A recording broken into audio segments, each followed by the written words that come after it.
Hey guys, welcome to Between Diapers and Deadlines. That's going to be our little podcast name. We're going to start with some really simple ones and then we'll probably add to it as time goes on. I think I'm even going to make a form, kind of like Spill It Besties, but I'm hoping this will be more long term. We love when you guys ask us questions. We love giving you our intake because we have lots of opinions. Oh, yeah. So this is going to kind of be an introduction one. So I'm Miranda, which I'm sure you guys know. This is Timothy.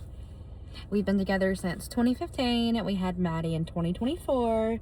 And the first one that I was seeing questions and suggestions was things that nobody told us about becoming parents. I planned on doing this in the house, sitting down at the table. I will do the next one like that, I hope. This has just been a crazy week. So you get it in the car while we're waiting. So what surprised you most after Maddie was born? So mine is going to be, I did not know that gas was such a problem for babies. I did not know that, and she had some serious problems with it, which ended in crying a lot, which she couldn't help it, but nothing seemed to really help.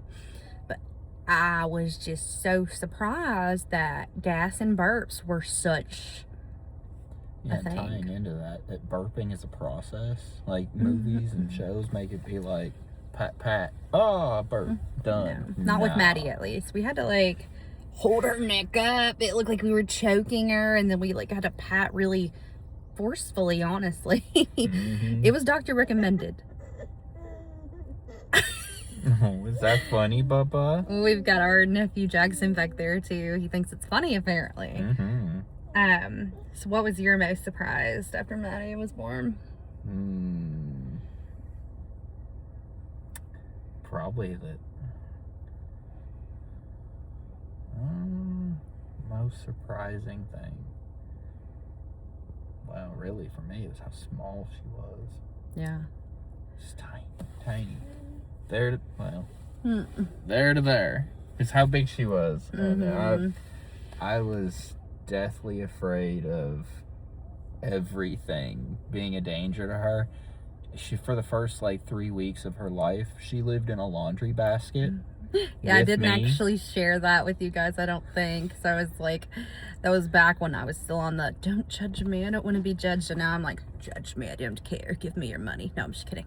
But for real, it doesn't bother me anymore. She did sleep in a basket. Laundry basket for like solid 3 weeks. I took her with me everywhere. Yeah. Like I'd go do dishes and she'd be asleep in her laundry basket and she would be sitting there. We would eat dinner with her on the table in the laundry basket beside us. It was wild. Well, I'd put her in her crib and she looked, that's what I was gonna say, so tiny in this big old crib, and I was like, oh, that's not very cozy, and it's not very... That doesn't look fun. That doesn't look safe. Like, what if she rolls? What if she gets up and walks around and jumps out like... Mind you, a 3-week-old baby, but... Funniest adjustment. So this one isn't really an adjustment, but I'm just going to kind of take this, and this is actually ended up longer than I thought it was going to be already, so these may be longer than I anticipate. I may break this one down. Anyway, Timothy, she had, I know I did share all this with you guys, she had something called intermediate tyrosemia, which caused screaming fits until we found a formula that was gentle enough for her stomach. So we had to have a formula that was pretty much made in a lab and that was already digested. A specialist explained it to me as basically a mama bird chews up the food first and then spits it in their mouth. But anyway, so she had a bunch of screaming fits. And it took us a while to figure out that's what was going on.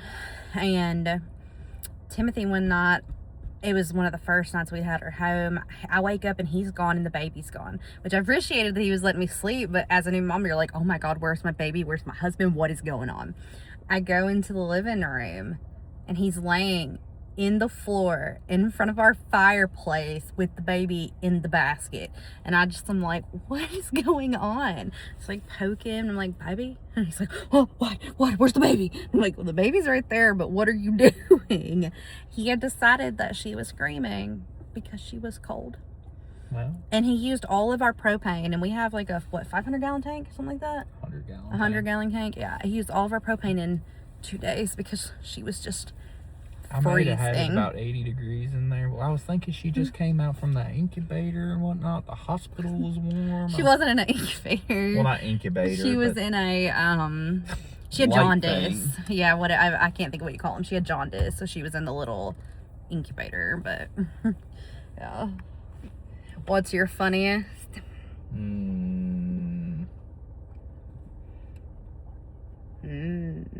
What was even the question? It wasn't about funniest. Yeah, your funniest adjustment, like haha adjustment. The biggest. And I just kind of went with a memory because I don't really have a funny adjustment. I don't think. There was the time in the hospital room that we had a fake baby doll, and we had the fake baby doll because we've been practicing. He had been practicing more than me, buckling the baby up. And so he brought the car seat in for her car seat test, and the baby doll was still in it. So he just put the baby doll like in between our suitcase, and it just looked like the baby doll was sitting on a suitcase. And one of the little nurse ladies comes in. And she bowed her heart. She, oh, what? You can't do that with the baby. Maddie's sleeping. Yeah, that was pretty funny. Yeah, that was interesting. And hardest adjustment. 5 o'clock every morning.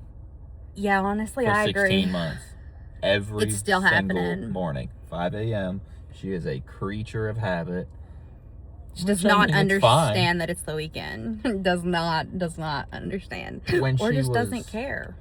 I mean, when she was still an infant, 5 o'clock meant that I had the house cleaned. I'd gotten started on my honey-do list. Like, I could get a lot done. Yeah, he was also on paternity leave, though. Yeah, so. I was on paternity leave, so I was like, well, I'm up.